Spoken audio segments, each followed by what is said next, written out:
My international people, positive thinking is dead. Dead. Today on the show, tune in, start thinking negatively.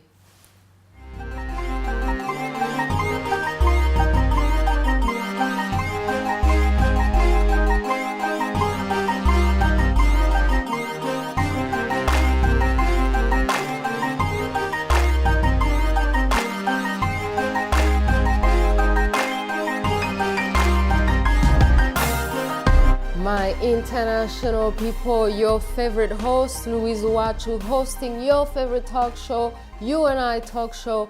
Thank you for being with us every week, every other guest. We have very fascinating, interesting guests from around the world. And today, my international people, we're taking you to Houston, Texas, and we don't have a problem. People used to go to Houston, Texas when they have a problem. We don't have a problem today. Our guest, Mr. Garrison Wynn. Thank you so much for being with us, Mr. Garrison Wynn. Thank you. Thank you for having me. Thank you. So, Mr. Garrison Wynn, you're in Houston, Texas right now. That is correct. And what do you do in Houston, Texas? People don't know you. I liked you because you used to be a comedian and you're so funny, and I've watched a couple of your videos. It's hilarious. But what do you do, and why would someone quit comedy? Well, here's the thing. Well, first of all, my company is Wynn Solutions, and we do training and consulting in the areas of influence. And how that relates to leadership or change management or safety or sales. And I quit doing stand-up because I did it for a long time and I was young, and I just, sometimes stand-up, it's interesting, but after a while I just was interested in having more of an impact in the world. When you do comedy, you get a house laugh every 20 seconds. If you do, the club owner brings you back. If you know, and that's pretty much all there is to that. So I'm doing something a little more. I'm still, doing some of the similar things. I still have stuff I say that was funny from a long time ago that's still funny now, but I'm focused on helping people more, so. I see. But so the people who book you in order to motivate them, they get a very, very funny motivational speech. Is that what you do? Yeah, pretty much. I'm more of an informational speaker on influence. I'm not traditional motivational. I would say the opposite of what Anthony Robbins says. So pretty much the opposite of that. But it's what successful people actually do, not just the stuff they believe. I see. So, according to you, and one of the things that was got me interested in your work is the fact that you say that you don't believe in positive thinking. Well, here's the thing. Positive thinking is a movement that really started technically with the book Dianetics, which was kind of the foundation of Scientology, written by Ron L. Hubbard.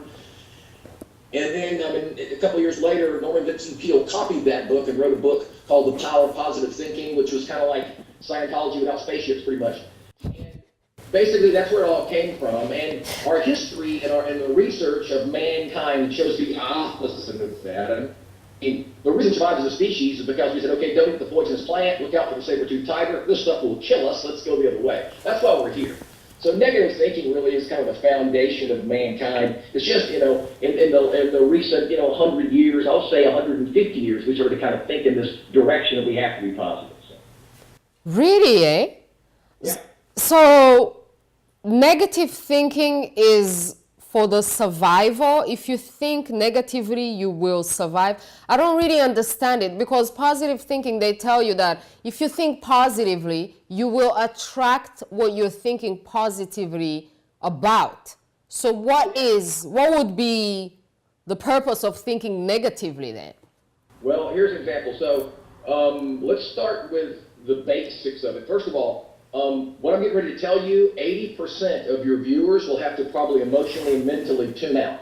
They've been so inundated with the concept of positive thinking and the power of that, it becomes very difficult for people to listen to what I'm going to say. Now, the people who will get it make most of the money and have the power and influence in the world. That's the difference. So I want to state that up front. So if you're hearing me speak and you have a hard time grasping what I'm saying, pretty normal. I mean, at least grasping the concept of doing it and how it feels to do it. So let's start with the word negative. What negative means is opposite. That's what the definition of the word actually is, opposite. Over the years, we've changed that meaning as we changed the meaning of many words for negative to mean bad. Negative is the opposite of positive. Negative is the opposite in general of anything. So, but where it all starts is that it's a basic concept of how things develop. For example, if you're a physician and you go to medical school, you are trained to doubt. Very simply, you are trained to doubt. The foundation of diagnosis is doubt. So negative thinking is the foundation. Now, if I say, hey, you should think positively, be positive, be positive. Well, that's a really good cop-out. What I'm saying is don't whine, don't complain, don't bring me your problems. You should just believe. You should believe what I tell you to believe and move forward because it's going to work out no matter what. Well, we have no history that that's actually true.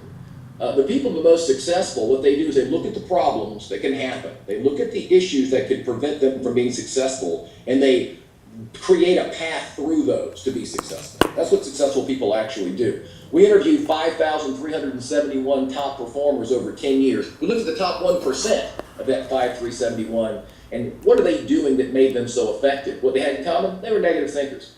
They realize that if you're a positive thinker, you're typically blindsided by things you didn't see coming. That's what happens to people who believe they're going to be okay no matter what. So. Wow. So this is why I've made so many mistakes in my life. You know, I'm such a positive thinker. I have an organization called Positive Vision. You're telling me I should change it? Like, no, here's the thing. It's pretty much, it's like keep the faith, but look out for trouble. Oh. Keep the faith, but make a plan for trouble. So here's the thing. What people call negative thinking is really fatalistic thinking. Fatalistic thinking means that no matter what I do, things will not go well. That's not what we're talking about at all. We're talking about looking at a situation negatively to identify the problems up front so you don't run into them. Oh. That's what it is. Now, a few years ago or 30 years ago, they wanted to call it critical thinking, and that's what negative thinking became, critical thinking. But critical thinking is really not the same thing. Negative thinking is very simply looking at something and looking for the problems. Not looking for the good first, look for the problems. If you look for the problems first and identify those, you are likely to see more good. That's just kind of a fact of human existence.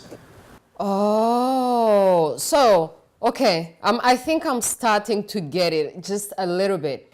Yeah. So you're saying I should, if I have a project, I should be thinking about, instead of being here saying, oh, it's all going to go great, and I have to believe that everything is going to go great, and it's only if I believe that everything is going to go great that it's going to go great.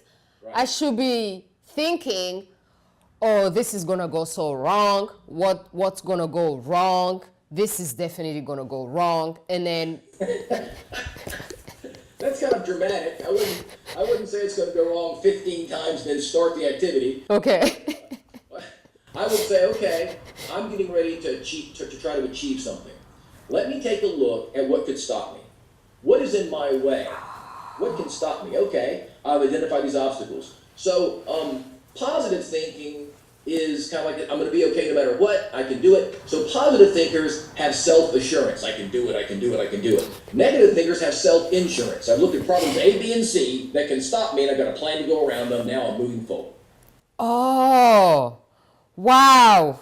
Okay, so how about, people always tell you, well, I think we'll do this after the break because we're going for a short break. But when we come back from the short break, people always tell you, if you're a positive thinker, stay away from the negative thinker. Stay away from people like you, and stay away from anyone who's telling you what could go wrong. You know, it's like pretty much, if you're a positive thinker and somebody comes saying this, you're going to be like, you're killing my mood. You're killing my dreams. Sure. And you don't want me to succeed. Well, that's a belief system that we've developed. It's something we believe that's just not true. A lot of things we believe aren't true, but they feel good to believe them. People don't choose what's best. They choose what they're comfortable with, whether it's the best or not. That's what we take action on most of them.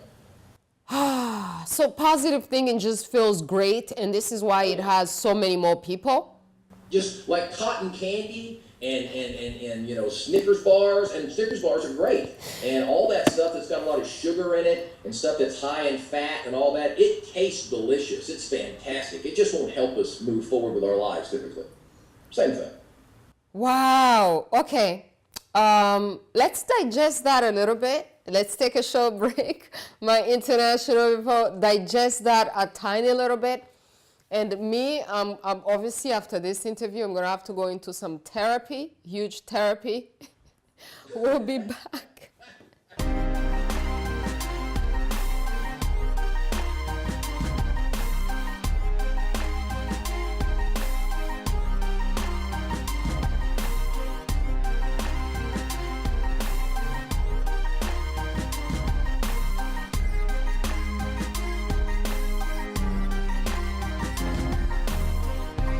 My international people, welcome back to the U&I Talk Show. Louise UWACU on the show today, Mr.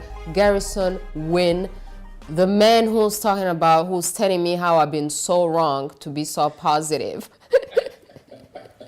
all this time, and I'm listening, I'm listening. So those are pretty negative thoughts you're having about. So let's talk about your book. What is the name of your book? It's on Amazon. It's selling really, really well. Absolutely. It's called The Real Truth About Success, What the Top 1% Do Differently and Why They Won't Tell You. Wow. And this is what you're telling us right now? Some of this stuff is what you're telling us? Yeah, the part of it. What we did is we interviewed a lot of people, over 5,000 over 10 years, and looked at what the top performers were doing that made them so effective. And we noticed that one of the things that was a key component was that they were negative thinkers. They were looking at problems. They were looking for problems before they would move forward on a plan. So let's look at what can go wrong first, and then we'll make a plan to be effective based on what we already know about what could go wrong. So we found that to be a massively common trait amongst the most successful people. Mm-hmm. Now, are you among the top 1%? Well, in my industry, probably so. Mm-hmm. We're going to measure that by scope and by finance, probably, yeah. Mm-hmm. So, but how is your book different from Think Rich, Get Rich? The famous Napoleon Hill. What makes it really different is when we ask questions like, what makes you successful? And we got the answers that, I work hard, I get up early in the morning. We got the same old answers that you see. We actually asked the different questions. And okay, well, no offense, which is what you say right before you offend somebody. No offense, but a lot of people say that, and they're not any more successful. I mean, they're not successful. The people who say what you're saying are not very successful. So that wouldn't be what you were doing, because everyone says that. So beyond that pat answer, are there some specific things you think you do or that you think or that you believe that make you successful? We had some real answers. Mm-hmm. Also was anonymous. Completely anonymous. I think we had an example of Paris Hilton is the only person in the book that we actually used their name. So you actually interviewed Paris Hilton? No, we interviewed her publicist. Okay. And we said, well, why is she a household name? I mean, talent, we're not sure about that. What has she done? Does she make records? She's literally famous for being famous. How do you become famous when you have done nothing? I mean, her grandfather, is big in the hotel business, but there are a lot of people who have done a lot more than her, and they're not household names. Why is she a household name? Mm-hmm. What the publicist explained to us was that basically when she got out of high school, she really wanted to be famous. And so she had her friends follow her around and take pictures of her like she was famous. So she would come out of a restaurant, and her friends would be there pretending to be the paparazzi. And after 4 or 5 years of doing this, the fake paparazzi attracted the real paparazzi. Wow! Yeah. So she's actually smarter than we think. I mean, that's a brilliant idea. Her grandfather invented the modern hotel process, so yeah, she doesn't come from a long line of dumb people. So yeah. Absolutely. Wow, that is so inspiring. Wow. So being famous, so this proves that someone can also have an empty dream, such as just being famous, and they can actually realize, well, it's not empty now because it translates into money. But are you willing to take a look at what's stopping you, is the kid. What was stopping her from being famous? What was stopping her was very simple. No one cared about what she was doing, and no one knew what she was doing. So what she did is create the image and illusion of someone doing something. something, and what she would do, she would go to these parties, these crazy wild parties, and there were celebrities in the area. There were celebrities around. So she just had people take pictures of her like she was a celebrity. And eventually people started to notice her. Wow. Once again, what's stopping you from being successful? That, like I say, the first step of diagnosis is doubt. That's what they teach in medical school. That's what how we develop the space program. That's how scientists develop everything. And another thing that's important is understanding that when people are dissatisfied or disgruntled, they have a tendency to get very creative, or if they're worried or in fear. So, for example, some of the greatest things that have ever been invented were invented in wartime or in times of stress. In the United States, we sent a rocket to the moon, not because we were the best at what we did or we believed we could do it. The Russians went first, and there was no way in the world that we were going to let them beat us to the moon in a space race. They launched the first satellite, and then the race was on. Yeah. So you're saying like your enemy. I think maybe we'll get into this when we come back because we're about to go for that short break. Your enemy can also be motivation. If you see your enemy being successful, then you're going to be like, oh, hell no. There's no way my enemy can be more successful than me. So, this is going to motivate me. Right. Yeah, competition is the fuel for success over and over in different areas. Absolutely. When you're competing, if you see someone, wait a second, this person's doing it, I should be able to do that. Why are they doing it? That can be great motivation. Absolutely. Wow. So I need enemies. In my positive thinking, I was thinking, well, no enemies, or just surround yourself with positive people. A lot of drama. You're taking when I say something, you take it to the most dramatic end. So no, don't go find enemies. That's not what I'm saying at all. What I'm saying is, who are you competing against, and what can you do? If you know what they're doing, what you do that's better than that. But you have to kind of know what they're doing. I mean, you can't be successful if you don't have a benchmark of what's actually happening and working, and you can't really operate in a vacuum. That's why if you are purely positive and believe you're going to be okay no matter what, well, then you don't even look for what could actually stop you. You're not even paying attention to the obstacles. A lot of young people these days get really disheartened, even as teenagers, because their whole life has been you're going to be okay no matter what. The school system basically says we're going to reward you with that accomplishment to build your self-esteem. And all of a sudden at 17 years old, they have their first setback. They should have had that at 5 years old. And so they're just not prepared for that. And it causes depression and delusion and all that stuff. So we used to teach children that, there's some problems you need to avoid. And these problems will show up in your life. And things are not going to be okay unless you do certain things that can make them okay. That's how we used to teach children. And that's one of the reasons that sometimes self-esteem is great, but too much self-esteem causes a lack of ambition and also a lack of compassion. Oh. If we believe we're okay no matter what, we have a tendency not to care or worry about those who are less fortunate. Wow. Okay, on that note, we'll be back, my international people. This is why I love doing this show with so many people from around the world, because you just learn so much. Power to the negative thinkers. Coming back in a few seconds.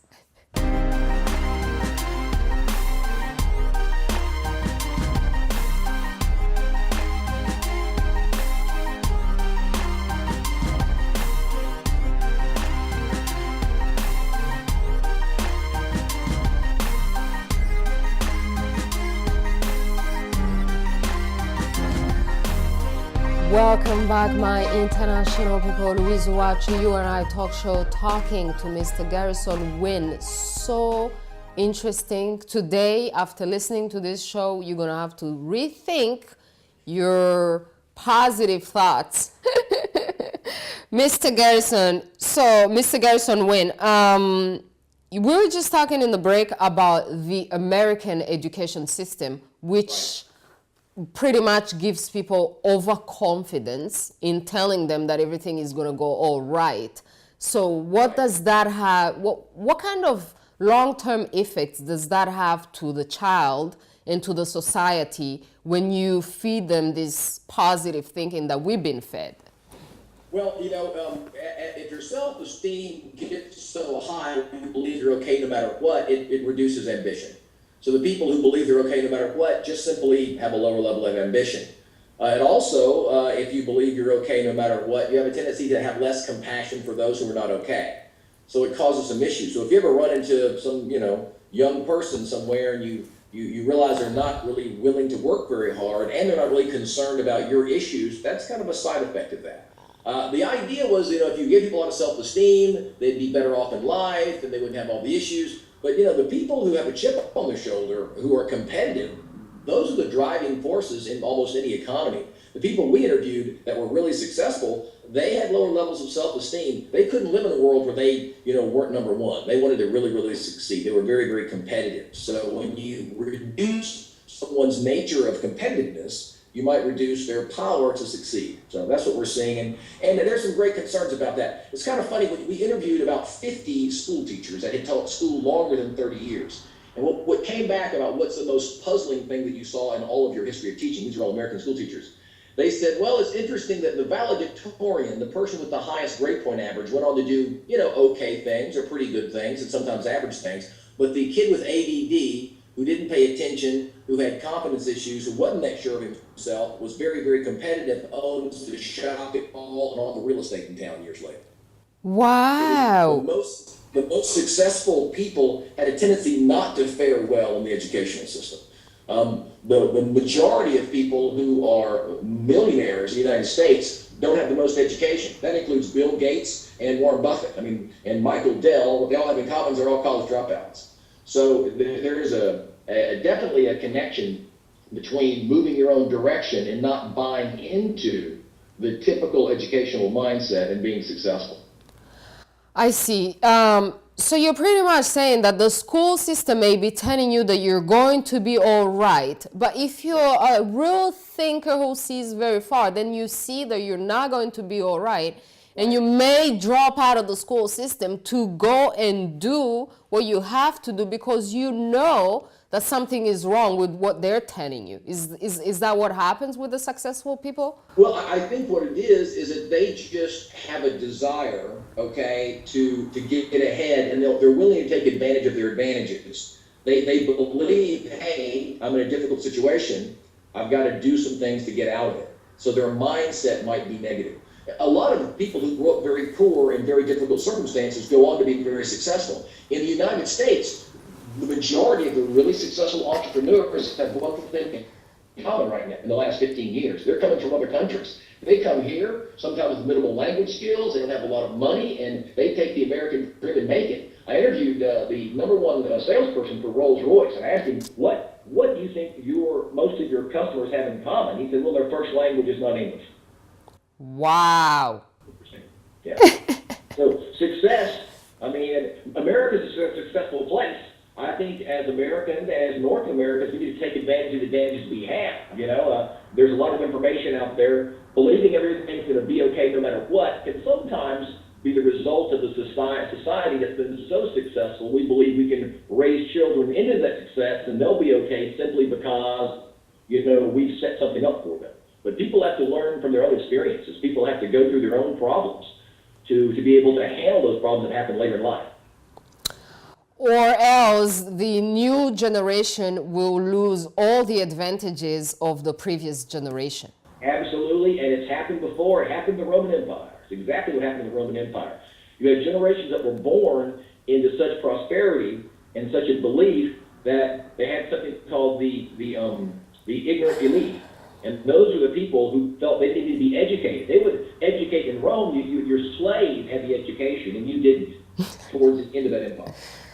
Wow. Okay. Wow, that is so deep. I thank you so much for coming on the show and for telling us things that no one else would like to tell us because, I am going to be the top 1% and, I'm going for that top 1% right there. And thank you so much for this information because as of now, I'm going to be wondering what is taking me so long to get into that 1% that you're talking about, Well, I appreciate being on the show. I'm going to be at the Workplace Safety Prevention Services Conference, the on October the 29th in Kitchener, Ontario, and I've got actually 4 or 5 more events coming up in Canada this year and next year. You're coming to Canada. So tell people your events in Toronto. You're coming to Toronto and Kitchener. What are the exact times that you're coming? I'm going to be in Kitchener with the Practice Prevention Conference, the Safety Conference, and that's going to be October the 29th, which is this Tuesday. I'll be speaking at 12:30